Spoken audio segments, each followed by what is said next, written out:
Hello and welcome to the Gonzales Mitchell Show. I'm Clay Mitchell. Patrick is out doing Patrick things today.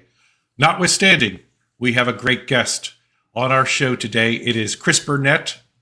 He is a former member of the Marine Corps, Semper Fi, and is running for the congressional seat, in the 6th Congressional District. How are you doing this afternoon, Chris? Clay, I'm doing great. Thank you for having me today. Now, for those that have yet to be introduced to you yet, what is your background? Where are you from? And tell us about your military career. Sure. And I'll try to keep it short. I just recently retired in February of this year. I did 22 years on active duty for the Marine Corps, and I served across multiple duty assignments in the United States and 5 deployments overseas. I spent a majority of that time as a lawyer, but as a lawyer in the Marine Corps, you also serve in leadership roles, and then you also have a chance to advise both commanders and work on planning teams. So over the course of my time, I focused on international and operational law, which meant I was advising commanders, leading Marines, or participating in planning teams focused on tactical and operational level planning. And that has taken me all over the country, and I've been blessed because I've had an opportunity to start a family.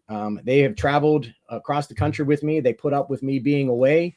At one point, my wife and I calculated, I think I've been away from the family almost 6 years between schools, training, and deployments. So I've had a phenomenal career, and I enjoyed every second that I had on active duty. And it came to an end, though, when my wife had said, no more deployments, no more moves. So then we made the decision to stay here in Montgomery County in Gaithersburg. And when that decision was made, I realized I needed to do something. I couldn't stay on the sidelines. So the first decision I made after active duty was to run for Congress. So we now understand that your wife outranks you. She calls the shots and has veto power. Is that correct? That is 100% correct. That's great. And while we're talking, her background is fascinating. I mean, you talk about the classic American dream. She came here from West Africa as a political asylee. That was following a military coup in Guinea. There was a lot of violence. So her family qualified for political asylum. She came here when she was 16 years old, learned to speak English in a U.S. high school. Good for her. And then we met while I was in law school, and she became a naturalized U.S. citizen. So, yes, she does outrank me, and she has a much more interesting story than I do. That's great. Now, you made it to the rank of lieutenant colonel, were you in what's called the JAG Corps, or is that something different? It's similar, but the Marine Corps, you're a line officer first, which means you compete with other ground officers for promotion and assignments. The Department of the Navy has a JAG Corps, and Marine judge advocates fall under the Navy JAG Corps only for accreditation and training. So you have to submit every year that you're in good standing with your bar, which for me was Pennsylvania. And then you have to submit any other training requirements that they require. But we're not technically a JAG Corps. Gotcha. I knew I'd like you. You're a fellow lawyer, so we got to stick together here. You do, right. There is something going on in the news right now about redistricting, like what they're doing in Texas. Yes. Other states have threatened to do it. And I think there's been noise here in Maryland about doing it. Now, I don't know how much more gerrymandering can be done, but I don't even think it could be made worse. But if the Democrats want to do that, they could go ahead and do it. I think it's advantageous to Republicans. We used to have in Western Maryland a fairly safe Republican seat there when Roscoe Bartlett was in and the like. And now things have sort of changed a bit. What's your view on what's going on with that? Do you think that redistricting is going to happen before your election? Well, I'll start with, I think any attempt at gerrymandering is misguided. It's been going on for years, and I think both parties are culpable in terms of having taken advantage of a majority at the state level and trying to do this. So I don't like the idea of gerrymandering. I can tell you Maryland is one of the worst examples of gerrymandering. There was the case in 2022 where they described Congressional District 6 as extreme gerrymandering. And thankfully, it was reapportioned to now it is a competitive district. But you're right. Roscoe Bartlett was basically gerrymandered out of his position. Right. It was not a terribly competitive district. And then following the 2020 census, and that new district that was drawn was successfully challenged. And now really the Congressional District 6 comes down to the unaffiliated voters in Frederick and Montgomery County, because it's a fairly even split when you start looking at Garrett, Allegheny, Washington. Those are very, very plus 20 or even higher on the Republican side. And then as you get down into Frederick, which is genuinely purple, and Montgomery is deep blue. But when it all plays out and you look at the numbers, it's approximately 55,000 unaffiliated in Frederick and about 30,000 in northern Montgomery. My concern is that in response to what's happening in Texas and what Governor Newsom is threatening in California, that Maryland will, whether as a symbolic gesture or as a way of shoring up CD6, they'll reapportion it and make it an impossible district for a Republican to compete.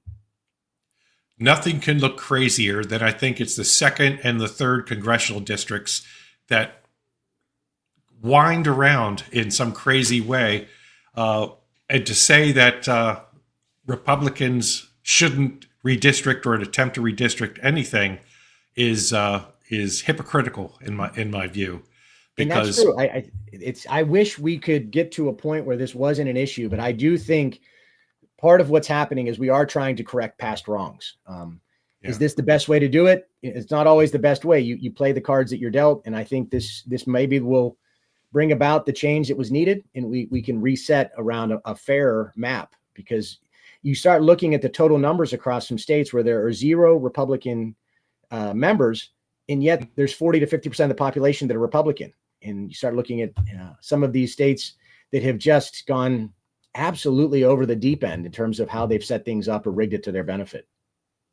The unaffiliated voters, or independent voters, people call them, has grown significantly over the past 20, 25 years. It has. Last I looked, there's about 950,000 unaffiliated voters in Maryland. There's 2.3 million Democrats and 1 million Republicans. That being said, the unaffiliated voters can't vote in the primary, so you're concentrating on winning the Republican primary. That's right. What's your competition out there on the Republican side, and how do you differ from them? And that's a good question. So right now, Robin Ficker has declared for CD6. He's a perennial candidate. He's running on very much a pro-Trump,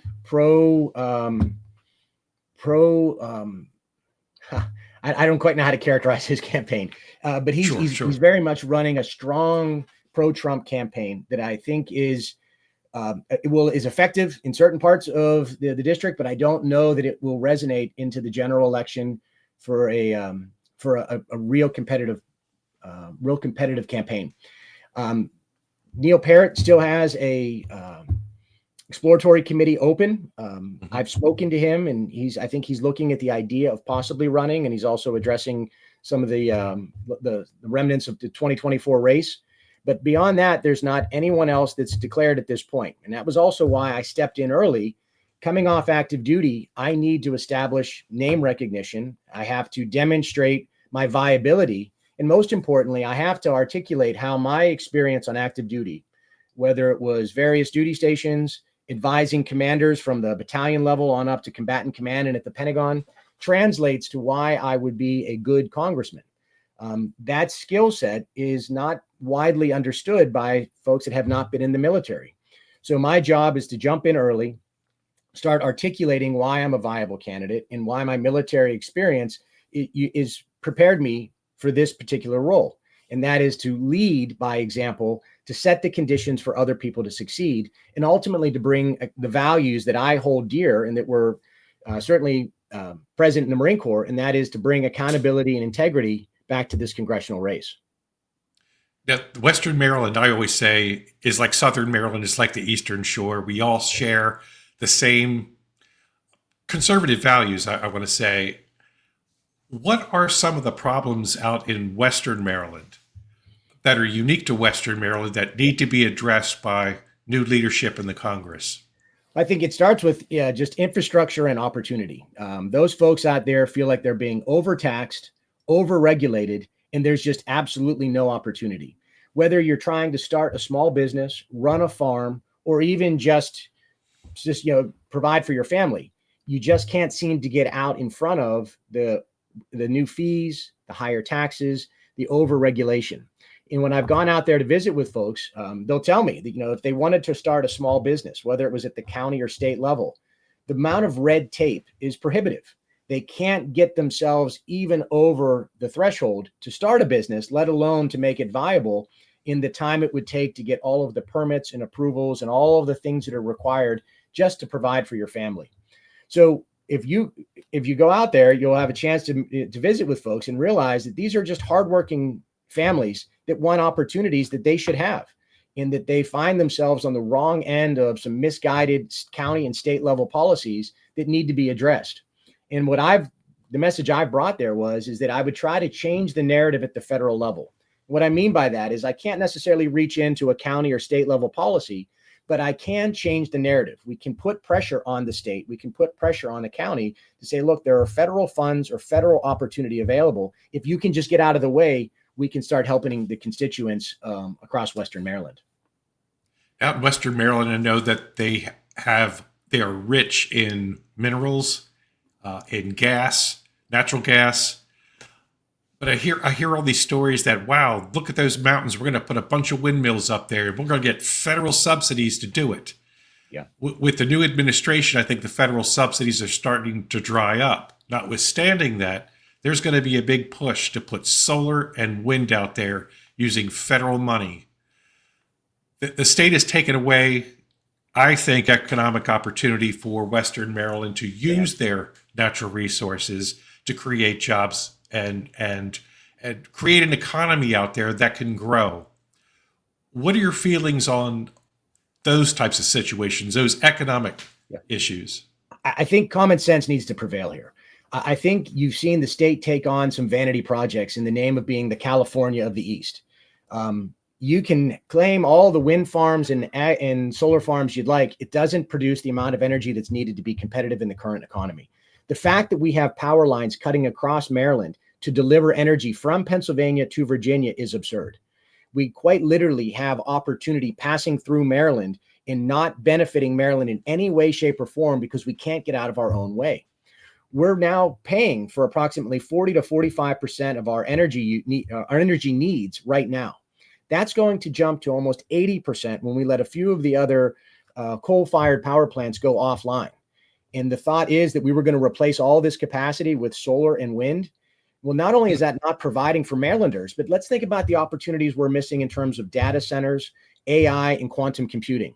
So not only have we failed to provide for Marylanders in providing organic energy sources and opportunity associated with that, we're not in a position to compete with the growing economy, the AI quantum computing economy that we're not in a position for.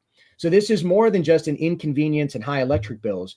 As a state, we're not going to be competitive over the next 3 to 5 years if we can't allow ourselves to take advantage of the energy intensive requirements with AI and quantum computing. Along those lines, we have the Federal Nuclear Regulatory Commission that has oversight on construction and planning for nuclear energy and nuclear power. Out in Western Maryland, it seems to me that it is a ripe area to locate those smaller modular type of nuclear power plants to power data centers and the like. What is your view on nuclear energy as it pertains to the sixth district? I would certainly favor anything that's going to create opportunity. Now, I know there are safety concerns, but nuclear power generation is one of the safest forms of energy production. If we could allow ourselves to cut the red tape and we could make it so that it fit in with that community, that it wasn't disruptive, that it didn't create a risk or any kind of a threat to their livelihood, I would 100% support that. Because what we really have to start looking at is what are the opportunities that are generated whenever you produce this? Then what opportunities are you creating by sustaining it? And then what other opportunities does it afford whenever you have organic energy production? And we're seeing right now, Pennsylvania is an energy exporter and their economy has benefited from that. And then you look at Northern Virginia, where they had deregulated the development of a lot of these technology corridors, and they're booming. Loudoun County is one of the fastest growing, wealthiest counties in the country, in large part because of how they've allowed opportunity to flourish and develop in a way that's sustainable and in a way that is aligned to the local residents and their needs. So I would certainly consider that, as well as other forms of production, so that we can help ourselves. I wanted to shift gears back a second because Yeah. for some reason I forgot to talk about the general election and your Democratic opponent. Yeah. Distinguish yourself from your Democratic opponent and how you think you're better suited to be in Congress and represent the 6th District. And I'm glad we circled back to that, because this really is, you couldn't contrast us anymore. I've spent my entire adult life serving as a lawyer in the Marine Corps, setting the conditions for other people to succeed. Embracing the leadership tenets of the Marine Corps and the things that I've learned throughout my upbringing, working in a blue collar environment, working as a carpenter, raising a family as a single income military family. Those values have instilled a sense of selfless service. And so when I came off active duty, I didn't see this as anything other than an opportunity to correct some things that have been done poorly, some things that are not being done well, but most importantly, to set the conditions for other people to succeed. And I mention that because when you start to look at us individually and professionally and our families and our backgrounds, they've been incredibly successful, and I commend them for their success. But it makes her and her husband, who was the former congressman of CD6, completely out of touch with the needs of most people in CD6. As a family of 6, raising 4 children in the Montgomery County Public Schools, whenever you see changes in the price of eggs and milk, and you start looking at the cost of registering a vehicle and getting your emissions done, that has a direct impact on my family. So I would look at those things, whether at the state level, which some of them are, or at just how the federal government is trying to help families. I would look at that from a very personal standpoint of saying, I'm experiencing what most other families in Western Maryland are experiencing. And I don't think that her background allows her to have that same perspective. And then if you start to think about what you learn as a Marine Corps officer, as a father of 4 children that you've been moving around all over the country, you realize that there are unique challenges that families will face.